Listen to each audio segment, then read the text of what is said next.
Hey guys, I'm here with XAVIER Peich. How are you? Pretty good, and you? Awesome. I'm gonna give guys, the people watching this, a little intro about you, and then I have a few questions for you. All right. So, passionate about cycling, technology, and urbanism. Xavier is the co-founder and chief executive officer at SmartHalo. Following studies in political science, he launched SmartHalo with what was left in his bank account, $25. By creating tools that encourage cycling, he hopes to transform cities, make them greener, more hospitable, and more human. So welcome to the e-commerce geniuses show. Thank you. I'm excited. I'm very excited to do this with you as well. I mean, I've known you for a little while now, and visited your offices. We did a meetup there as well, and I love your product. I think it's very innovative. So I'm definitely happy to have you on the show. Of course, pleasure is mine. Awesome. So what is SmartHalo? So SmartHalo is a connected device for urban cyclists. It's a product that you install on your handlebar and pairs with your smartphone, and that will turn your bike into a smart bike.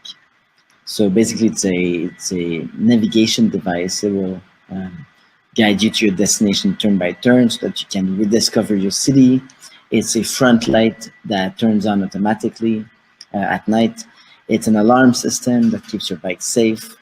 It's a fitness tracker that allows you to improve your health, and it's a personal assistant that will notify you of incoming calls and SMS while you bike.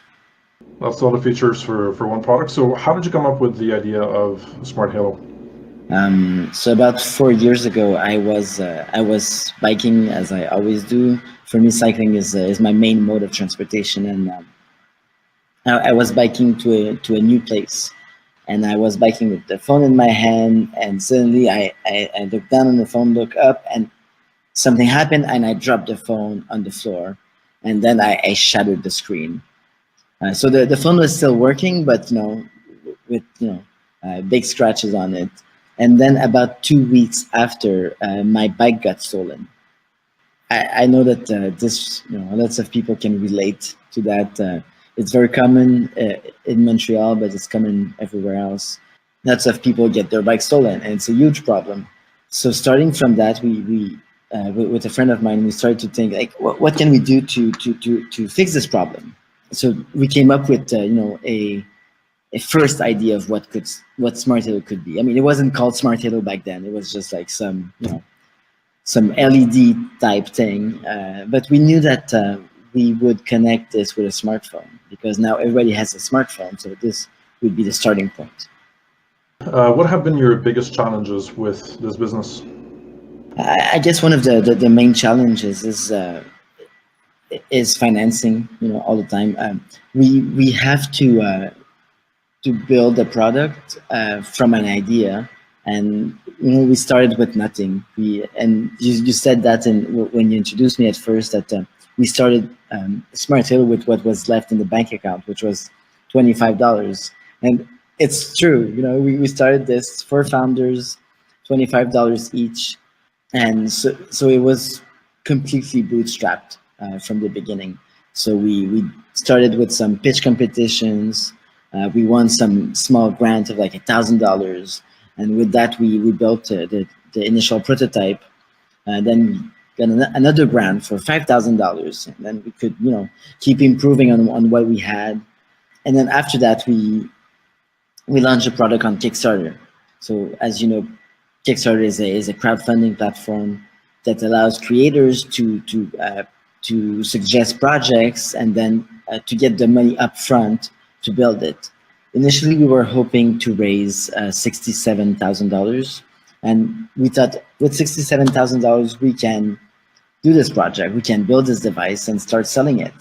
What we didn't expect was that it would, that lots more people would be interested in this product. So we ended up raising $500,000 on Kickstarter, which was way more than we hoped to achieve. And yet at that point we were only selling an idea. We were taking people's money to just to do this project that we would ship at some point. We didn't have a product yet. We had a prototype that was barely functioning, but it wasn't a product yet, right? We somehow pushed to the future a liability, and we got the money in advance to keep moving forward, right? And it's always been like that, right? Try to get money now to move the needle a little bit, right? And achieve some milestone, and then raise more money, and then try to do more. You just mentioned, but I know already that you had a very successful Kickstarter campaign. So what has been your key to success for that campaign? I would say that the main advice I give to entrepreneurs that want to launch their own Kickstarter campaign is to collect as many emails from potential customers as possible before the launch. We had about 2,000 emails. I know that some campaigns launch and have even more. Emails are important because they make your first day of campaign great. Because when you launch, you want to basically break the algorithms of Kickstarter. So when you send emails all across the board, you get your first clients to come in there, and then it builds by itself, and then the Kickstarter platform will start to find you and recognize you, and then as you get your first good day, then the media picks it up, right? And then it becomes viral. But what really matters, I think, is getting that first day right. And the best way to do that is to collect as many emails as possible. Kind of a random question, but what do you think was the percentage or the split between the money invested on Kickstarter by people that were already in your community, friends and people that knew you and knew about your product and were interested in supporting you in your efforts, as opposed to new people that came by, like from Kickstarter, like people that didn't know about your product before, saw it on Kickstarter, were like, oh, that's cool, and then donated? I mean, the people I knew that actually pledged and backed us on Kickstarter, it was, I would say, less than 5% for sure, probably less than 1%. It was overwhelmingly people I had never heard of. Now, how many of them were from emails that we had in the beginning? I'm not sure. It's a good question. I should probably calculate that, right, to get a feel on the conversion rate for that initial list of emails. I've read at many places that you can expect about 5% of your email list to convert, right?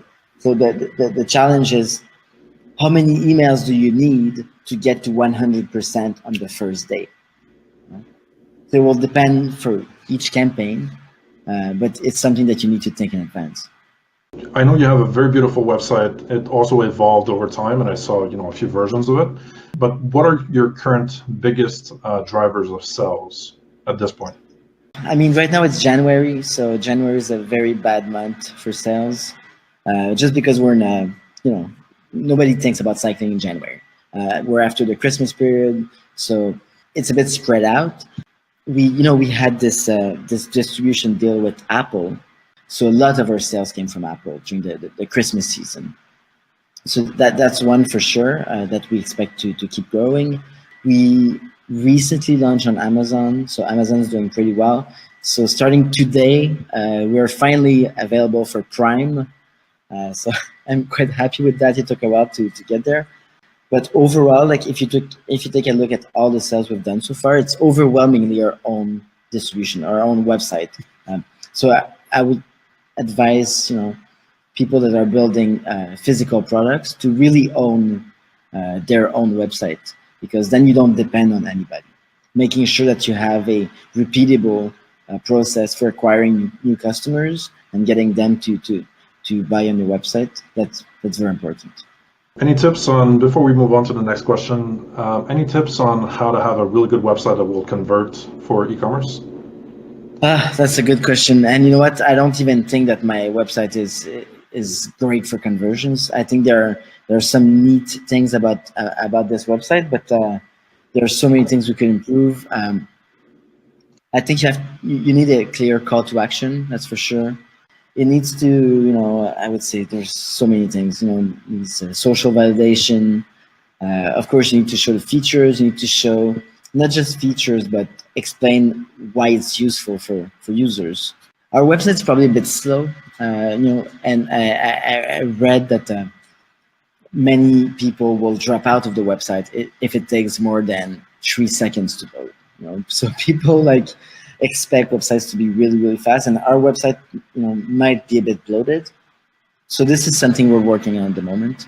Conversion is hard. Conversion is really hard.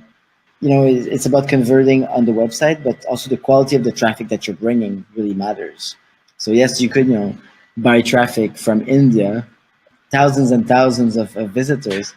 Well, doesn't mean they will convert, even if the website is well designed, right? So thinking about what kind of traffic you're sending is important too.